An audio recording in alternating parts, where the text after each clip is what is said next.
there, Maria. How you doing? Welcome to Queens. Thank you. I heard you were out here shooting, and I wanted to ask you 21 questions. Do you have some time? Let's go. Awesome. So let me get right to it. What type of photographer are you? I'm a fine arts and commercial photographer with a niche in levitation photography.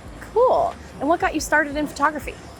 It's so funny because when I first started photography, it was basically to shoot a t-shirt brand that my best friend and I had just created in about 2013, 2014, and we needed some photography for it.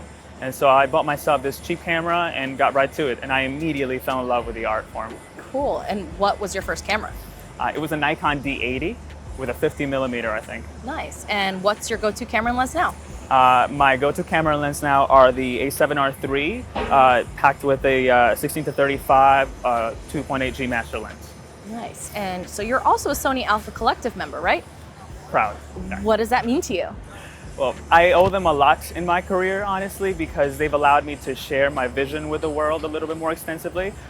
We used to co-host before the pandemic about like 1 or 2 classes a year focused on levitation photography, but also on the business of what it's like to be a full-time photographer. So they've really allowed to speak a little louder when it comes to my niche. For sure. And so what drew you to commercial and fine art photography specifically?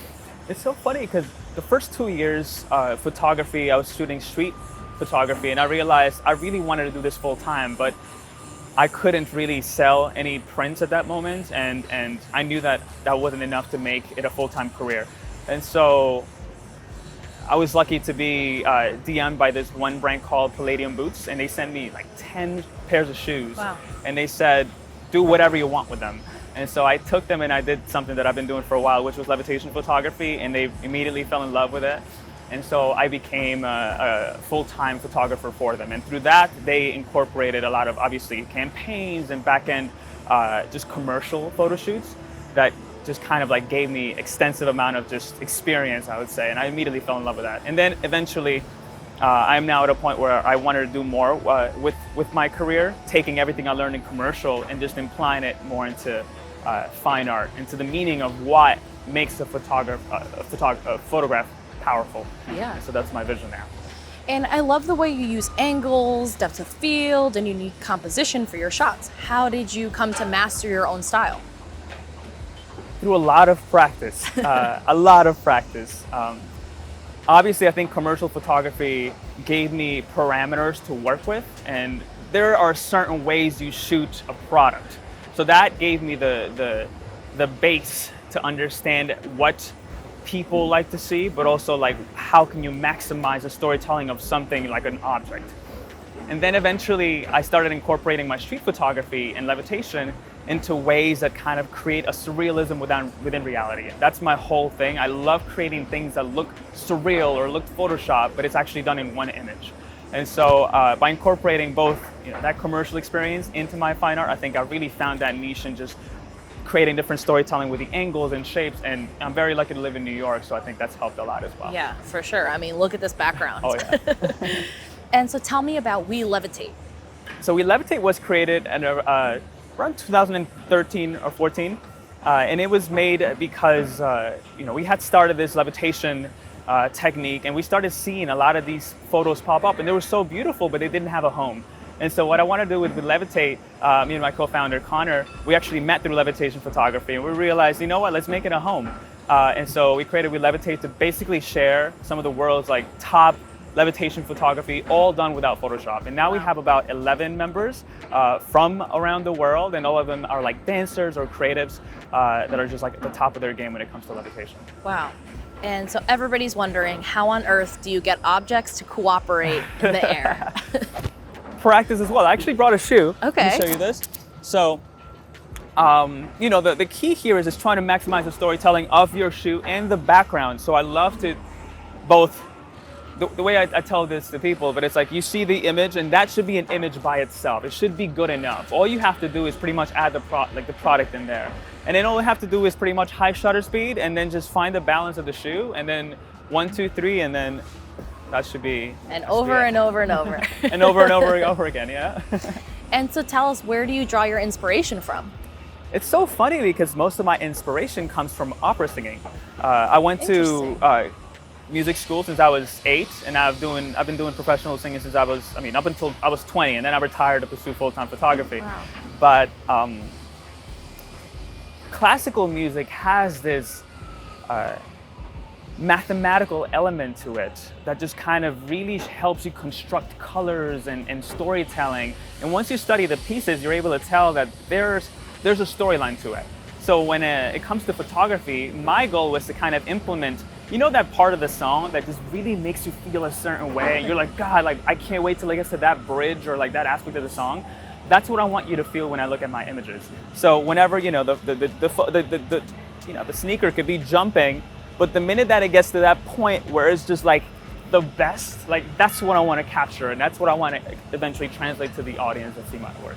That's so awesome. See my work. And I'm sure a new tip that nobody's ever heard about you. So switching up a little bit, tell us, for somebody who's looking to create unique shots like you and trying to find their own personal style that stands out, what is some advice? It's going to be a different advice because I've realized people go for the differentiation's sake to be different. Mm-hmm. And the goal here is not to be different, but it is to be true to yourself. I know it sounds a little corny, but no one can be an Erick. No one can be a Maria, and no one can be whoever's looking at the screen. No one can be you, mm-hmm. And so what I essentially tell all photographers is to go out there and shoot all kinds of photography, because I understand that all these different elements, like I've shot editorial, I've shot concert, I've shot portraits. I started with portraits. All these elements eventually led me to become the Levitation photographer that I am. And all of these different forms of photography helped me navigate and craft my own DNA to my vision. And so what I recommend is actually go out there, really explore the depths of uncomfortable situations in photography, because one of those uncomfortable situations might actually end up defining your career. Sure, that's amazing advice. And so what has been one of the coolest shoots you've ever been on? The coolest shoot I've ever been to was, it was 2 years into my career, and I got this one call for one of my friends. We had done this levitation, actually not too far away from here, in which he was jumping in the air, and I had thrown the phone in front of him as well. So the phone and him were in the air.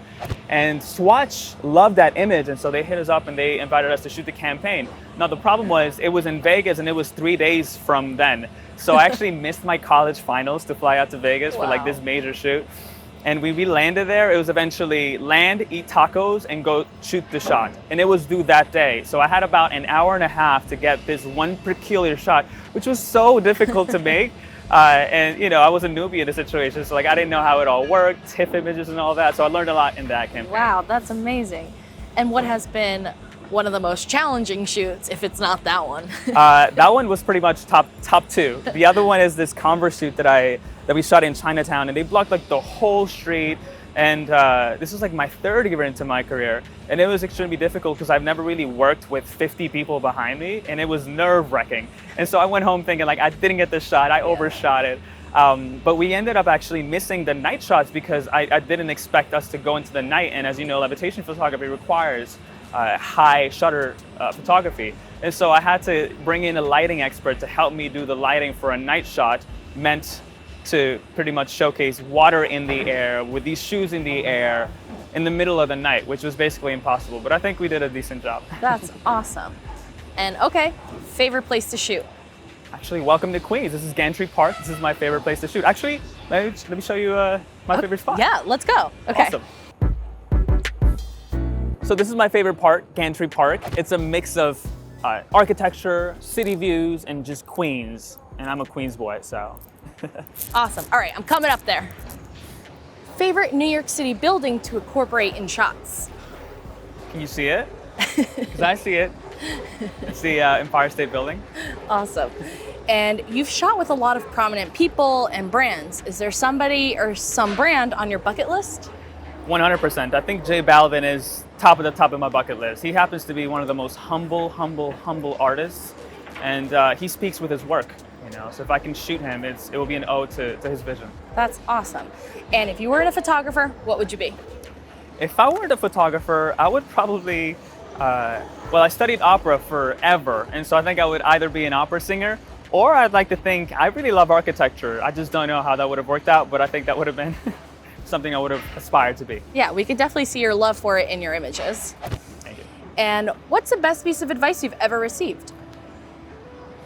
Thinking about it, it's very hard because I think advice, you take certain advice, but then you understand it years later. And at times it makes no sense until you go through something. But I think one of the things that has always been with me since I was little is my mom used to say, just work so hard to be good enough so that people can't ignore you or the market can't ignore you. She always told me, if you work really, really hard in something, like all the blessings will come your way. So I think just work really hard to just be good at what you do and let the work do the talking. And aside from your camera, what's your favorite piece of gear? Interesting. My favorite piece of gear, I think, would be my B2s, Profoto B2 lenses. Strobes. Very compact, carry them anywhere, and it's fun to play around with them. Yeah. And tough question, if there were to be a movie about your life, who would play you? Interesting. I don't think there's that many characters that look like me, unfortunately, but I would say Antonio Banderas on his good year. Awesome. And last question, who should we interview next? Karsten Tanis, aka Skinny Wiz here, one of the most passionate, humble visionaries I know. Awesome. All right, so I'll let you get back to it, and thank you so much for answering all of my questions. Thank you for bringing me on. All righty.